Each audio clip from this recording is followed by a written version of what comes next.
Captain Anya, we are lined up for the bounce. The key to sky skimming is a technique called the bounce. You line up your trajectory to take you just to the top of the mesosphere, deploy the gas scoop, and fire the engine at just the right moment in order to bounce off the atmosphere like a skipping stone. Captain Anya hated the bounce. Thanks, Jerry. Mora, we clear on Stormwatch? The Oceanica system has 2 gas giants. Pacifica's sky is tranquil and smooth, but stormy Atlantica is closer to home. Since distance is cost, and the market doesn't care to see anything beyond low gas prices, Captain Anya, like most sky skimmers, was based around Atlantica. We're clear, Captain. Great.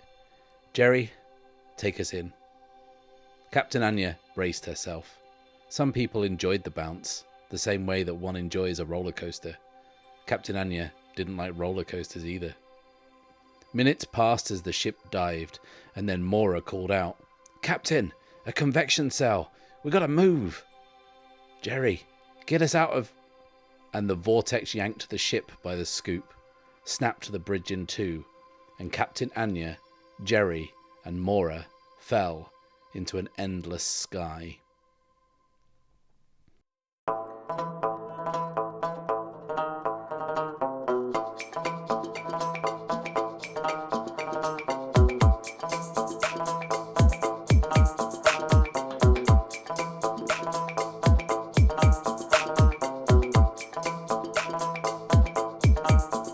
Hello, and welcome to The Bad Spot, an actual play podcast where I, Matt Risby, and I alone am playing through Ironsworn Starforged.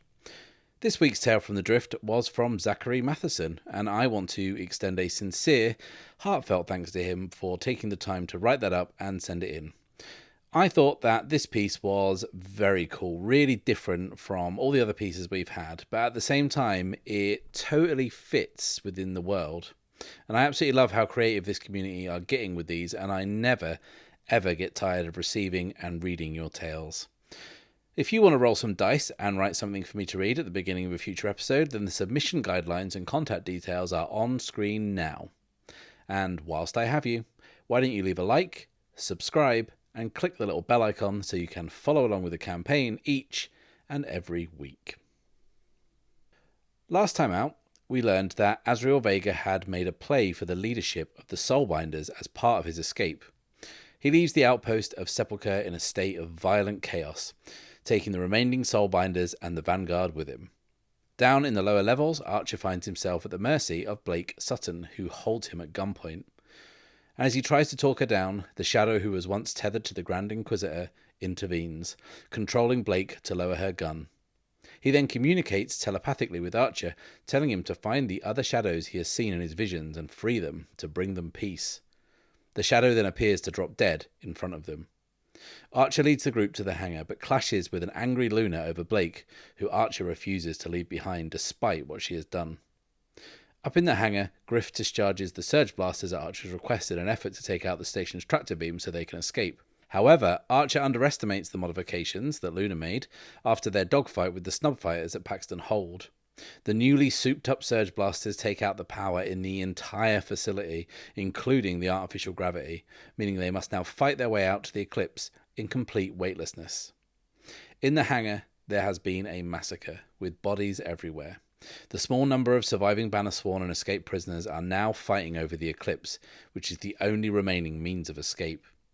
Despite the zero gravity, they managed to outmaneuver and take out the last few Bannersworn who were trying to force entry to the ship. As Luna and the others board, Archer discovers the conduit hanging to the landing gear. She has been shot and is in desperate need of urgent medical attention. Archer attempts to stabilize her, but his care seems to be ineffective. As the Eclipse pulls away from the hangar, Azrael Vega, now commanding the Soulbinders from the bridge of their vessel, commands the ship to fire on Sepulchre when ready. So we ended last week in quite the predicament, didn't we? And before I think we proceed with this week's drama, I want to kind of pose another question. Now, Vega has ordered that Sepulchre be destroyed. So the question I want to ask is, does he even know that the Eclipse is about to escape? Like, his motives are essentially scorched earth, right? Leave no trace.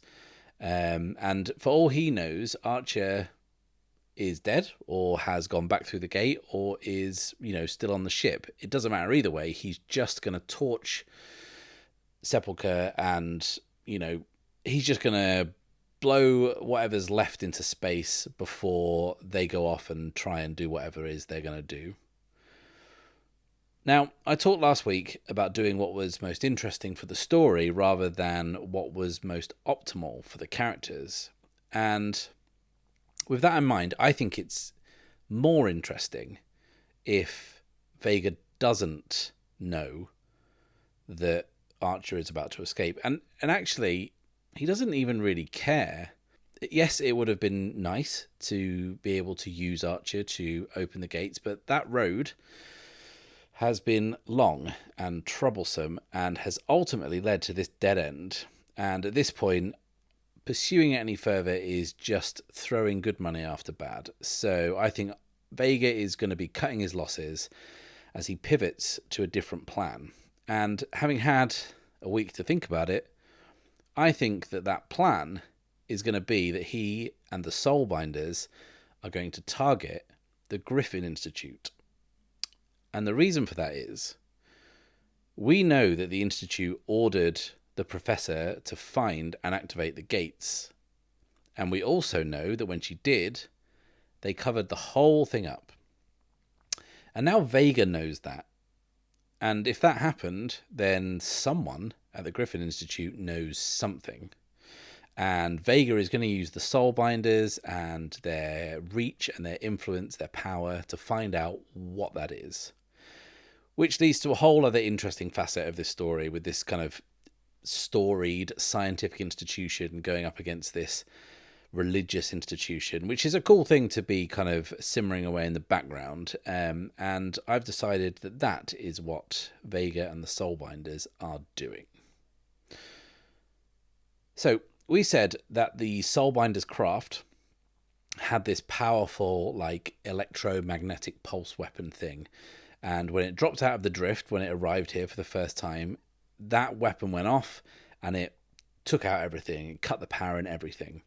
The junk fleet ships, the Thorn snub fighters, everything. And they were, if you remember, being hauled over to the Soulbinders megachurch templecraft thing. And then these kind of chains came out and clamped them in place. Well, that is very much still the case, I think. These ships are still clamped onto the Templecraft's hull. But the Circle and their junk fleet are beginning to fight back.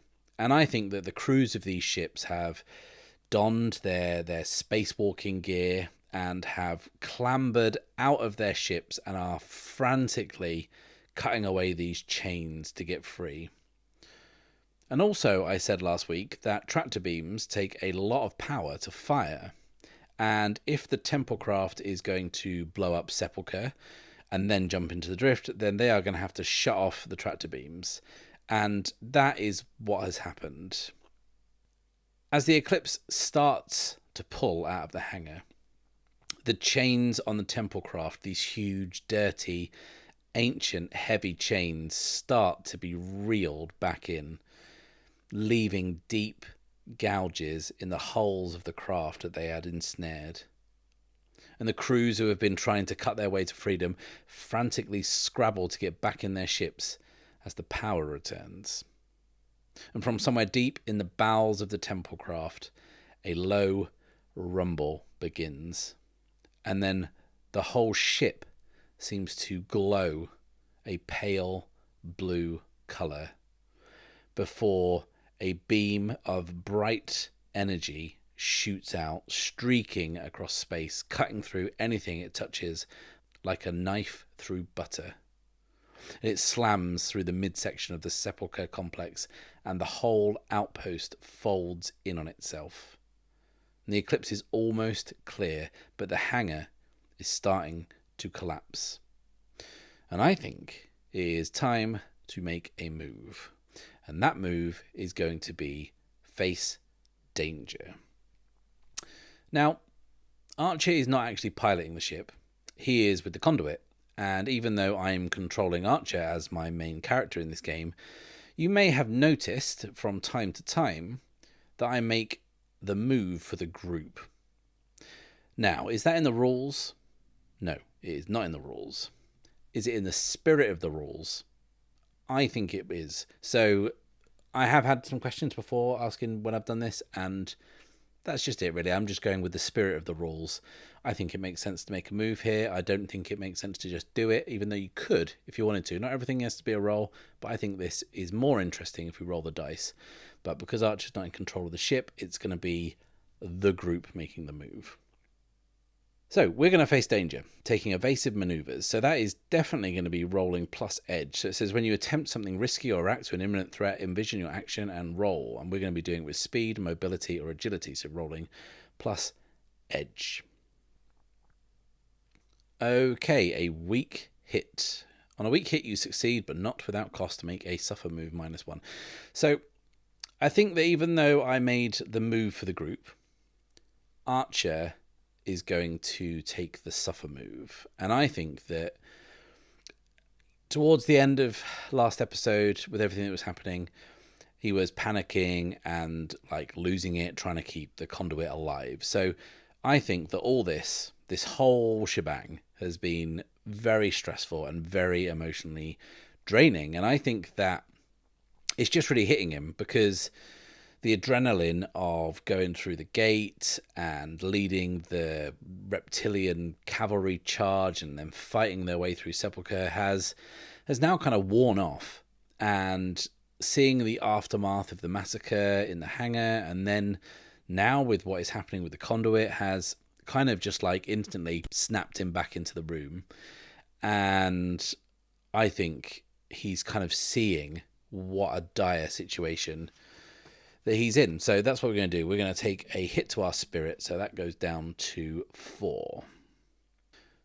Archer's hands are clasped around the conduits, and he can feel her grip is weakening. The ship is kind of listing to and fro, and the others are screaming as sparks rain down all around them, and they all desperately brace as blue flames, start to lick the sides of the ship, wreathing the craft in this pale light. And they lurch suddenly forward, almost as if they have been pushed violently out of the hangar, kind of flung into space. And the Eclipse is spinning like a top. And as it does, Archer looks out of the rear view and gets these alternating images. One is Sepulchre, which is crumpling and breaking apart into so many pieces, like it's almost been shattered. And then alternately he sees the temple craft for the first time. This insane piece of architecture more than ship design. As the Eclipse starts to slow its spin, he can see the remnants of the junk fleet all starting to fire their engines and boosting away, getting anywhere but in the temple craft's firing line. As the craft begins to glow blue again, Luna screams, "Punch it!"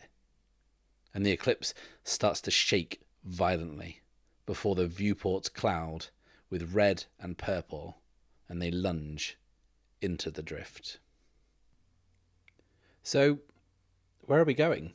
What are we doing? Now, I said that Blake was kind of taking charge of this, and if you cast your minds all the way back to when we rolled her up originally, which is 20 odd episodes ago, about 18 hours of me yakking on to plow through, if you want to get to that, we said that Blake was a navigator by trade, so it makes sense that she would take charge of this part of it. But where would she take us? And also, and I suppose this kind of begs a different question, can she be trusted to get us somewhere safe? Like, there's nothing stopping her taking us to some Clan Kraken stronghold and reliving the whole Paxton Hold scenario all over again. But here's something to chew over. Blake was in prison on Sepulchre, right? So at some point after Archer escaped Paxton Hold, she was captured. And she seemed to be the only Kraken in the prison. So maybe we can infer from that Vega and the Thorns hunted them down after Paxton Hold, and whatever happened, she ended up a prisoner. So what we're going to say is, yeah, she escaped Paxton Hold, where the Thorns arrived to ambush them, which is what allowed Archer and Luna the opportunity to escape as well. So let's say after that escape, Vega and the Thorns hunted them down, like systematically, ruthlessly, relentlessly through the Forge. And I'm going to say that this has left the Kraken clan pretty much decimated. And I've never actually said this on the show, but Blake isn't Kraken's leader. She's a navigator, and she was just in charge of a small cell, or like several insurgencies that were being kind of fought against Clan Thorn throughout the Forge.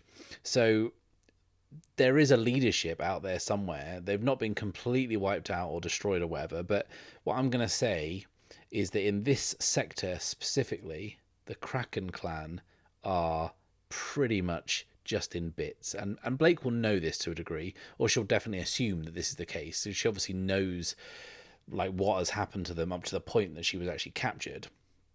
So I think that her motivation here will be to, A, get somewhere safe, somewhere away from Sepulchre, away from any Clan Thorn outposts or anything, to try and kind of avoid their fleet and their military.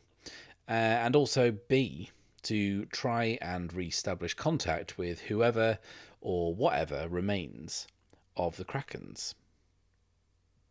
Now, that's her immediate aim. Her motivation in the long term has probably changed, right?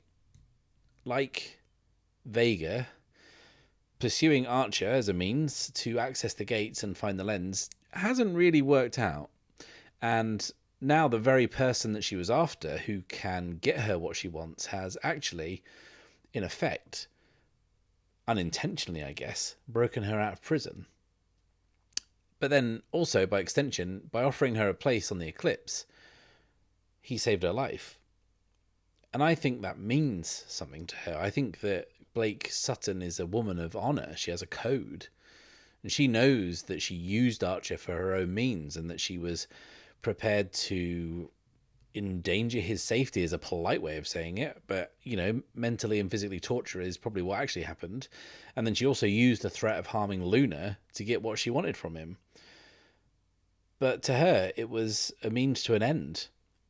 And in wars, that's the kind of fucked up logic that is used to excuse all manner of atrocities. And she's been constantly fighting this war for years and years, and that's just very much her mindset.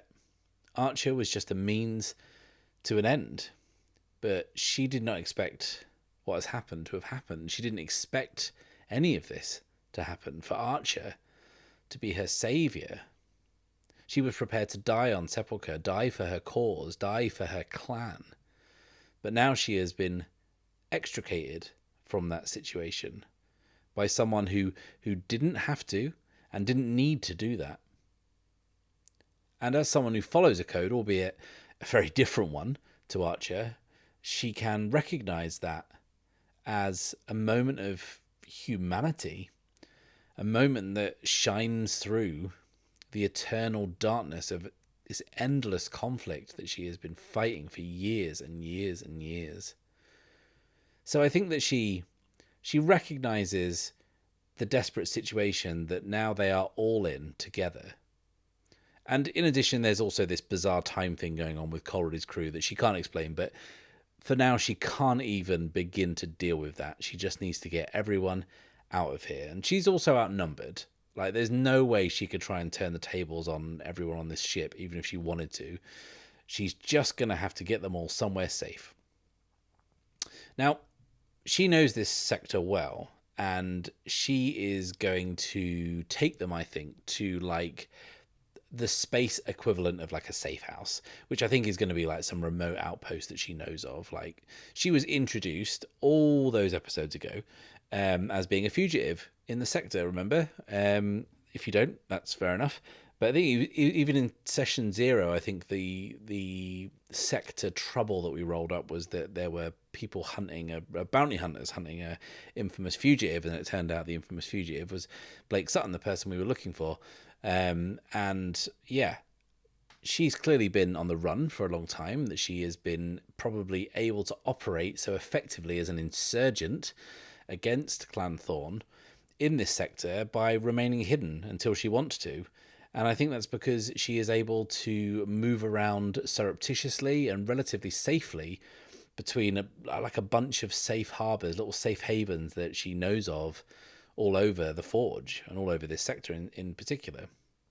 And I don't think any of these are big places. I think that maybe it's like an outpost here, like a deep space station there, like small places that she knows she can always rely on for safe passage and, importantly, no questions asked. So I think that is where she is taking them now. Now, our sector, if we have a look at it, the Corvus Breach is already pretty stacked with places. We've added quite a lot to this sector. And looking at the map, I wonder if there's anywhere we've already been that we could revisit before we decide to make a new place. I mean, there's Damu where we started. That's quite some way away. And we need medical attention very quickly. So I think that's out. Concord is under Thorn control. And even if we could get there, which is obviously no good. Rust, last time we were there, the moon of Rust was being torn apart by this radioactive chasm that was splintering the surface. So that's probably out. And it doesn't leave us with too many options. So what we're going to do is we're going to say that Blake is going to try and guide everyone to a deep space outpost. And I'm not even going to roll this one up. I'm going to say that it's this tiny, tiny, tiny little way station with a crew of very few people. It probably only exists for emergency refueling or pit stops, like emergency repairs or whatever. It's really, really remote. No one knows it's there and no one will come looking for you. And I think that will be the perfect place for us to just get to and maybe resupply however we can and try and get some treatment for the conduit that is more effective than whatever Archer can do right now on the ship. So we're going to make a move, and that move is set a course. Set a course says when you follow a known route through perilous space, across hazardous terrain, or within a mysterious site, roll plus supply. And the we here that's going to be making this move, the we is the group. And we know where we're going because Blake knows, and she's operating the navigation station. But, I hear you say, how can you make a move rolling plus supply when your supply is 0? Well, that is an excellent question. And the answer is, with great difficulty, this will probably fail. We're just going to roll the dice, rolling plus 0. And we are totally at the mercy of fate and have no positive modifiers for the dice. But I feel like this, what we're about to do right here, perfectly captures the desperate measures that this situation demands. So we are going to literally roll with it. So let's set a course, heading for this remote outpost, rolling plus supply, which I will remind you is 0. Okay, what could go wrong? Okay, somewhat unsurprisingly, that is a miss, but not by much. We rolled a 1 on one of the challenge dice, but I also rolled a 1 on an action dice, so that is that. But all is not lost, because this would be a perfect use of our momentum. Because our momentum of 7 is exactly what we need to burn to turn this miss into a strong hit. And we could say that this has all turned out fine in the end. So we're going to reset down to 2, and then we move on with our lives like nothing ever happened. Okay, so we turned it into a strong hit. On a strong hit, it says you reach your destination and the situation there favors you, take +1 momentum. So we're immediately back up to 3. We're doing positively great. This is fine. This is all good. Let's envision what happens. So the jump is relatively short, kind of 20 minutes, half an hour. And Archer has stayed with the conduit, gripping her hand, watching her drift in and out of consciousness. And the bleeding has slowed, but it hasn't stopped, and it's not really down to anything Archer has done, and he worries that it might be slowing because she's lost all the blood in her body. Wherever they're going, wherever Blake is taking them, they better be able to get the help they need, because the conduit does not have long. Luna hasn't taken her eyes off Blake, which has not gone unnoticed by Blake herself, who isn't intimidated no matter how Luna holds her rifle, glaring at her. And Cole and his crew are wired. They have been stranded so long in one place, and now they are speeding through the galaxy at an accelerated rate. First through ancient alien gates on the back of flying lizards, and then fighting their way through a space station, and now hurtling through the drift. It is, for them, a lot to take in, and they are looking like they are crashing after the adrenaline rush that had got them through this ordeal to this point. But ultimately, the jump is silent. No one is talking. There's the occasional shriek of complaint from the drakes down in the hold.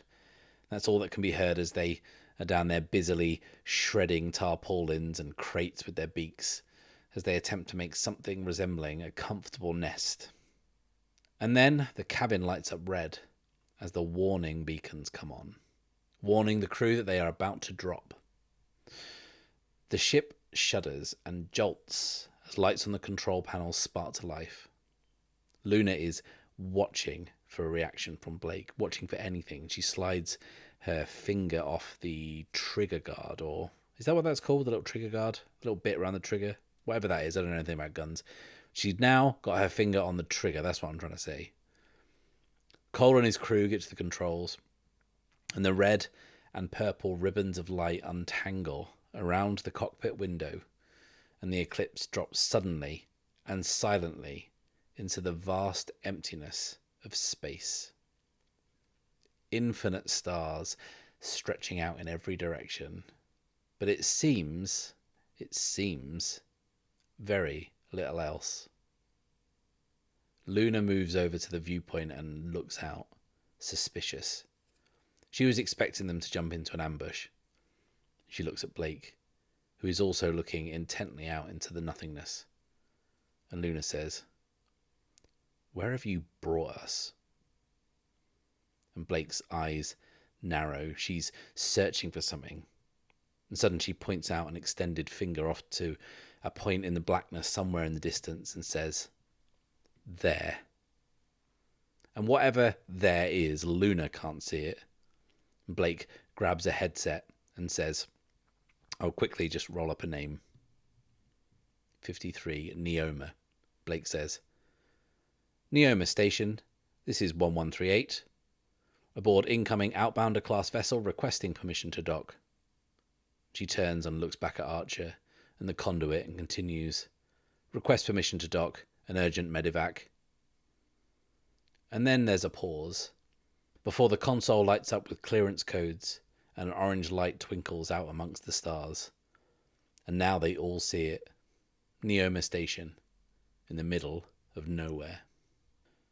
As they approach, Archer gets up and moves into the cockpit, squints to see what they are closing in on. And it's a very small, blackish grey, circular outpost. Kind of looks like a large hockey puck floating out here in space. And the center of the puck, there's this landing platform, big enough for just one medium-sized ship. And from the looks of it, the Eclipse will probably be pushing that to its very limits. As they near, lights begin to slowly illuminate the station. Landing lights line the circumference of the platform, guiding them in. Other than that, there doesn't seem to be any signs of life. As the landing gear touch down, the platform sinks down into the station interior.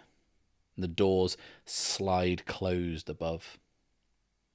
The Eclipse is descending into total darkness. This is it, thinks Luna.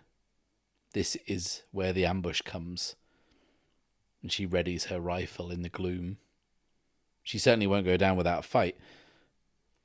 But then a pale green light fills the ship as scanning beams cut through the darkness.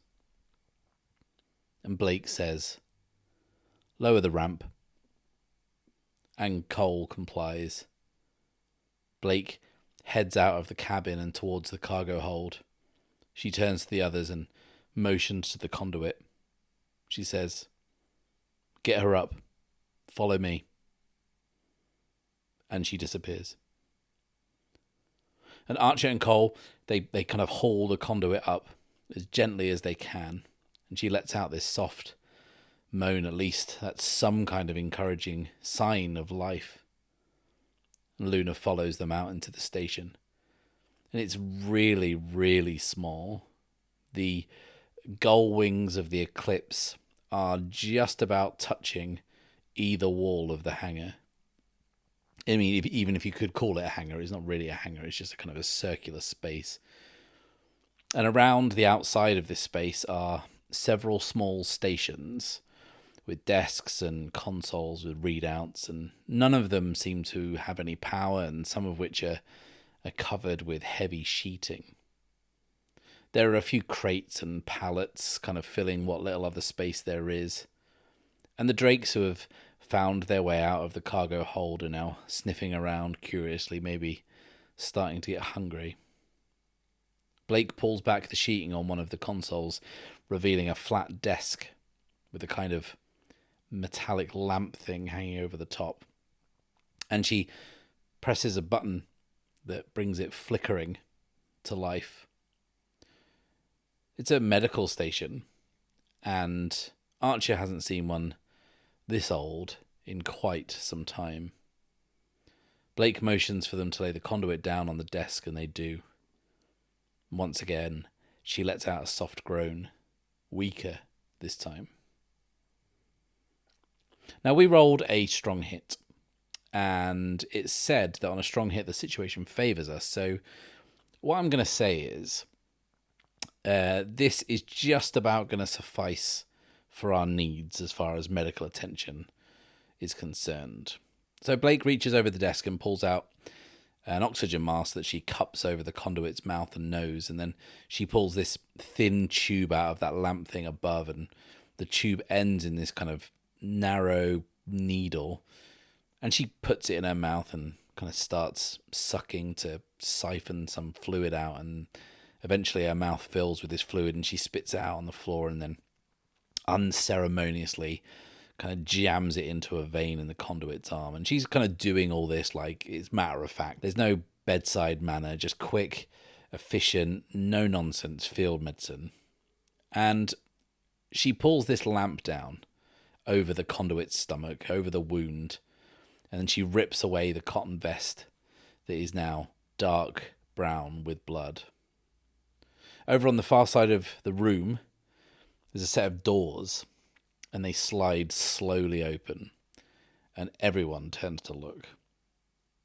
And a short, boxy grey droid on thick, dirty caterpillar tracks rolls slowly into the hangar, and the Drakes are kind of like stalking behind it curiously, inquisitively as it trundles by. And it arrives at the medical desk, and Blake goes over to it and reaches down to its chest and opens a panel and pulls out a cable from inside the lamp and hooks it up to the droid. And after a few seconds, the light coming from the lamp changes in colour, changes in intensity, starts to glow a deep amber. Seemingly satisfied, Blake turns to the others and says, "This is a sleeper station. It doesn't show up on charts or scans because no one is here long enough to keep the lights on." And Archer says, "This place isn't crewed. There's no med team." And Blake shakes her head. And she continues, "We have a day, maybe two. then we have to be gone. This place is hard to find, but not impossible. And I have no idea who will be hunting us now. All of us. Archer looks at the conduit on the desk. The droid is noisily whirring away beside her as the lamp pulses with this amber light. And Archer says, "Will she be okay?" Blake says, "She's lost a lot of blood, but she has a chance." She really doesn't sugarcoat things, Blake. And now she's kind of moving on. She points at Cole's crew and says, "Get the ship hooked up to the power. Let's charge while we can." She turns to Luna, but before she can even open her mouth, Luna jumps in and just says, "I don't take orders from you." And Blake moves over to her and says, "I know we got off on the wrong foot, but time is of the essence." And Luna says, "The wrong foot? You captured us, imprisoned us, would have killed us probably once you got what you wanted. That's what you call the wrong foot?" And these two women, powerful women, this young firebrand and this wise old veteran, face off, inches from each other's faces, neither backing down. Blake smiles. She says, "Like I said, time is of the essence." And Archer kind of awkwardly steps in and says, "What do you need us to do?" Blake holds Luna's gaze. And I think that somewhere she probably sees a lot of herself in Luna, like her younger self maybe. And she says, "I haven't used this station in years. I don't know what's here. If it's not too much trouble, it would be good to take an inventory, see what is working and what isn't." And Archer says, "We can do that."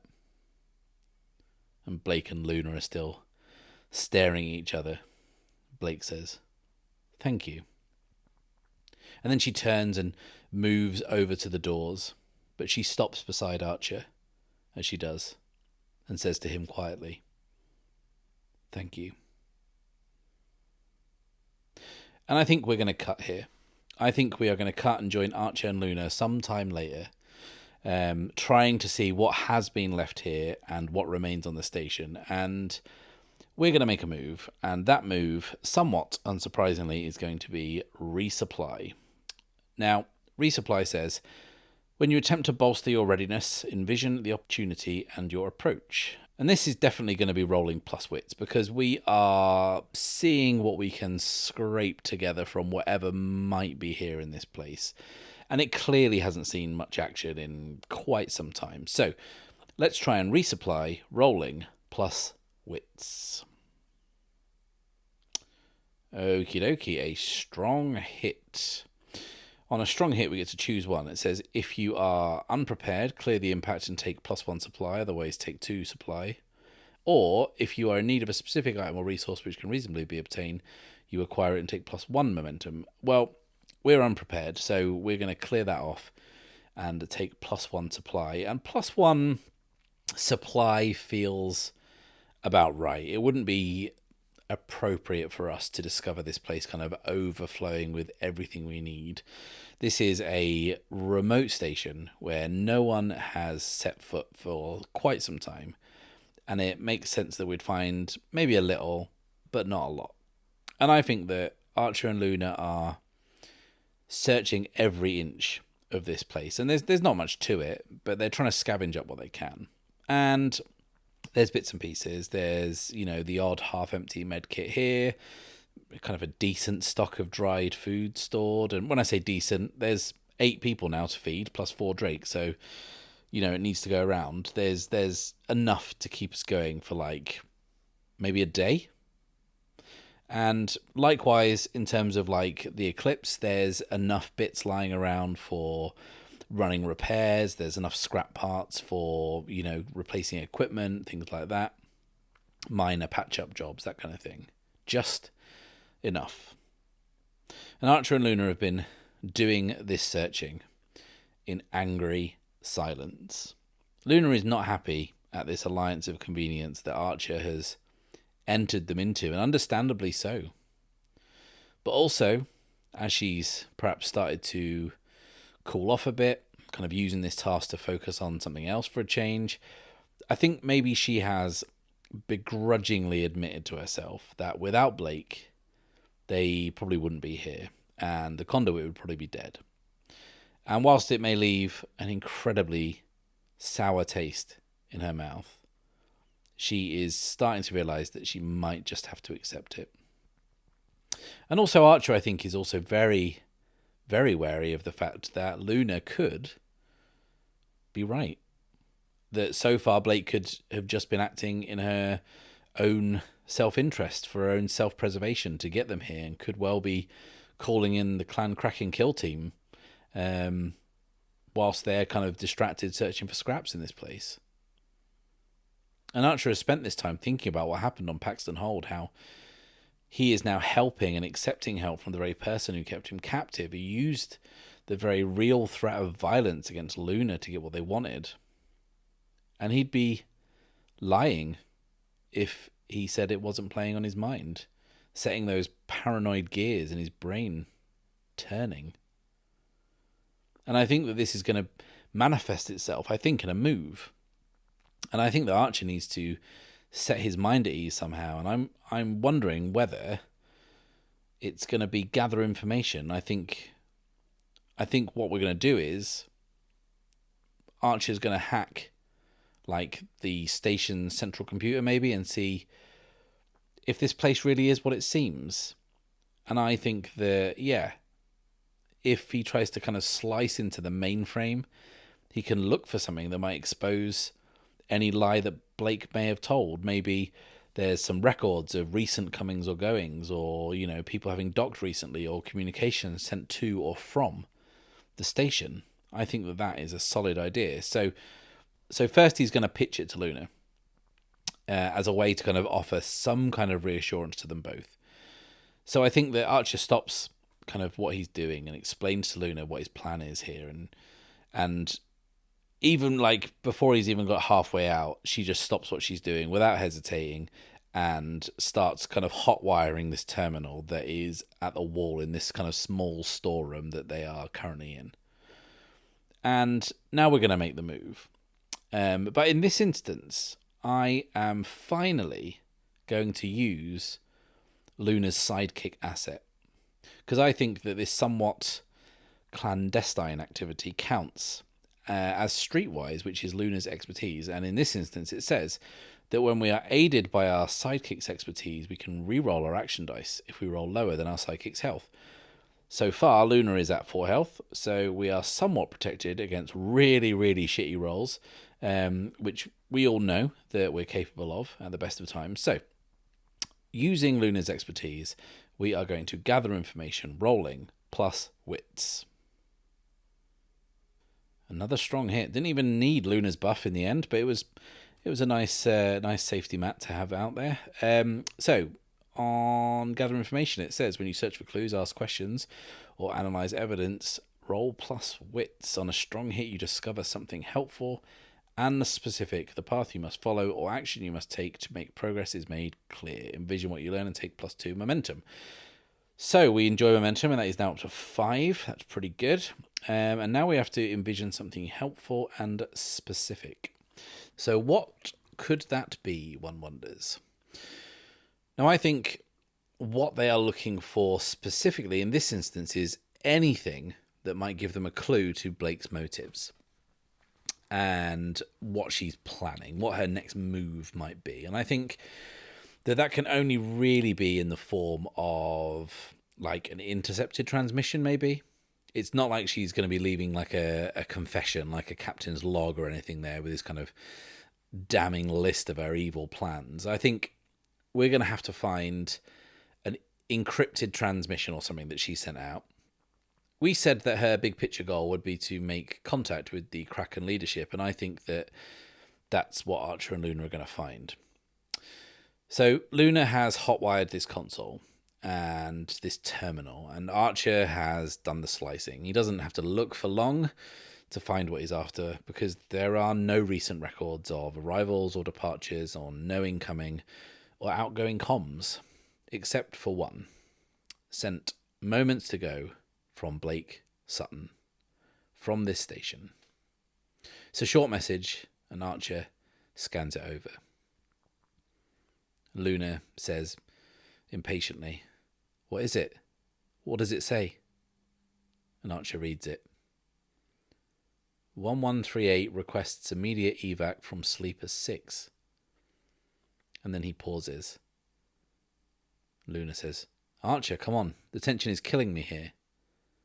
Then Archer says, "Total crew to evac 2. Luna says, "What does that mean?" And Archer says, "It means she's getting out of here. But who is she taking with her?" And then we're just going to smash cut back to the hangar, where Blake is talking to Cole and his crew under the wings of the Eclipse. And Archer is coming in hot. He has got zero chill here. And he just kind of blurts out, "I told you I won't help you."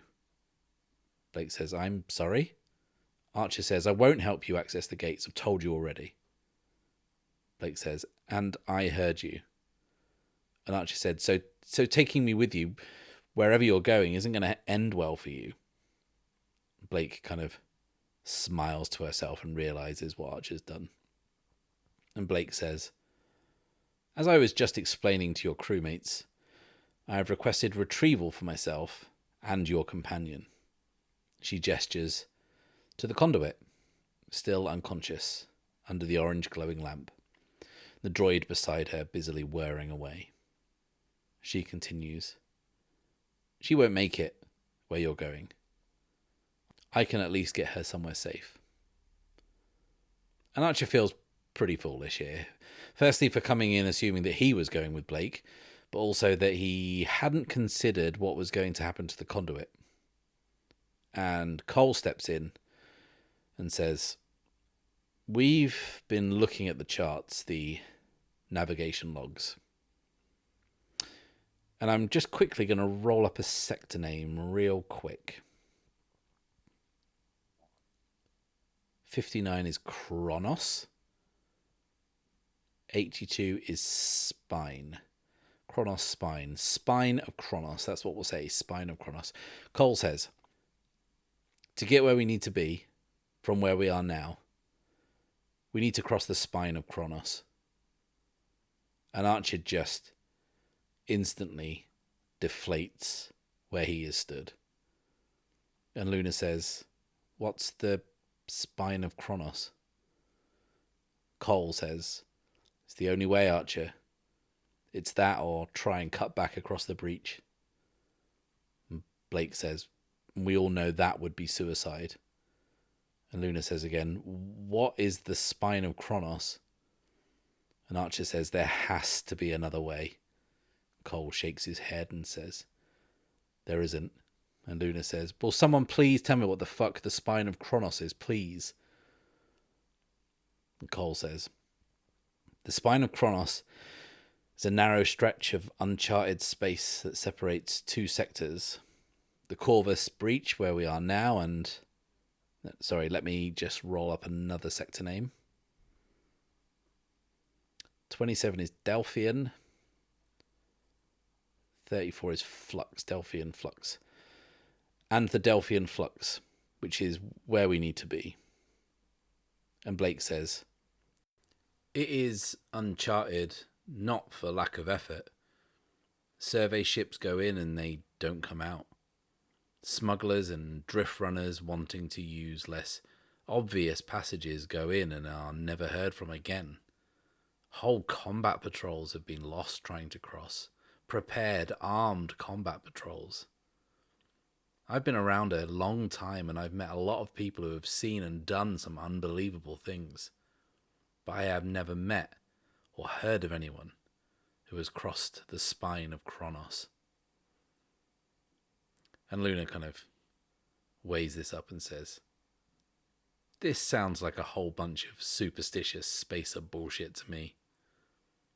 Blake says, "Maybe it is, maybe it isn't." And Archer, who's been quietly thinking things over, turns to the others and says, "Well, I guess there's only one way to find out."